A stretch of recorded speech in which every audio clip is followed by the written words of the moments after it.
Pour Picasso, Matisse ou Mondrian, Cézanne, c'est le père de la peinture moderne. Alors que vous n'y voyez que de vieilles pommes? Voici comment Paul Cézanne a réinventé la peinture. Il est véritablement moderne, hante ce qu'il appartient à cette famille d'artistes qui voit dans la peinture, dans le geste, l'alpha et l'oméga de son œuvre. Marginalisé, moqué par ses contemporains, jugé scandaleux, Paul Cézanne a plus de 50 ans quand son talent est enfin reconnu. Il le sera bien plus encore après sa mort, en 1906, vénéré par les avant-gardistes et les plus grands penseurs pour l'audace de ses couleurs, sa prévision de l'abstraction, sa quête de vérité.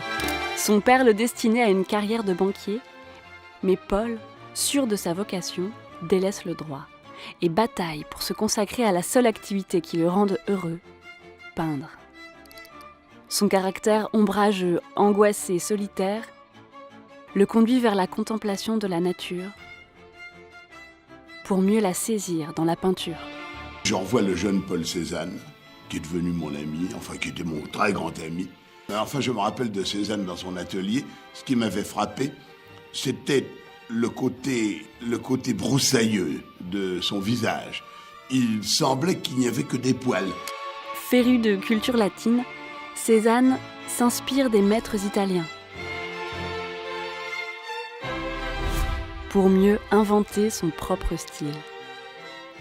Il ignore leurs sujets bibliques ou mythologiques pour ne retenir que leur composition.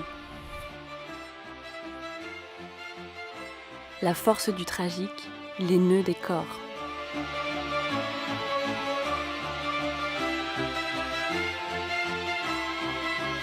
Rigoureux, austère, exigeant, il détruit l'étoile dont il n'est pas satisfait.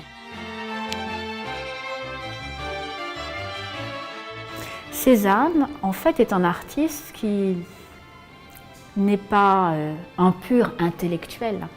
C'est quelqu'un qui est un créateur, un artisan, et qui donc a besoin de la matière pour créer.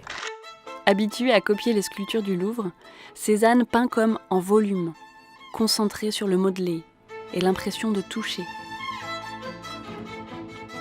Cézanne n'est pas quelqu'un qui va commencer par dessiner, qui va ensuite appliquer un schéma sur sa toile pour ensuite appliquer la peinture. Au contraire, il agit d'une traite et du coup du pinceau, de manière extrêmement vigoureuse. Il va suggérer à la fois la forme, la couleur, les tonalités, les ombres et les lumières. Et donc c'est une vision qui est une vision globale.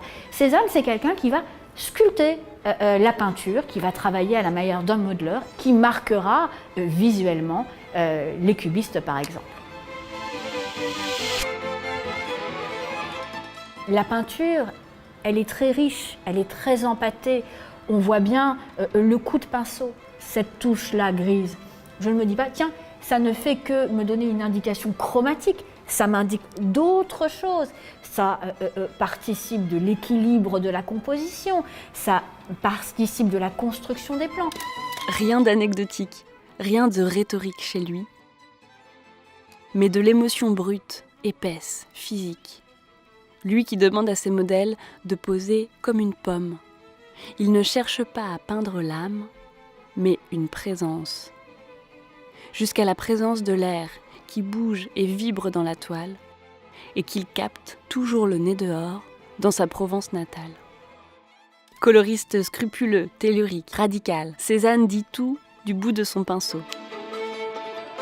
Si on s'approche et qu'on regarde, eh bien on voit la manière extrêmement vibrante, extrêmement prégnante avec laquelle il applique la couleur. Cézanne ne cherche pas à peindre des paysages, mais la création du monde, intemporel, à la recherche d'un contact organique, primitif.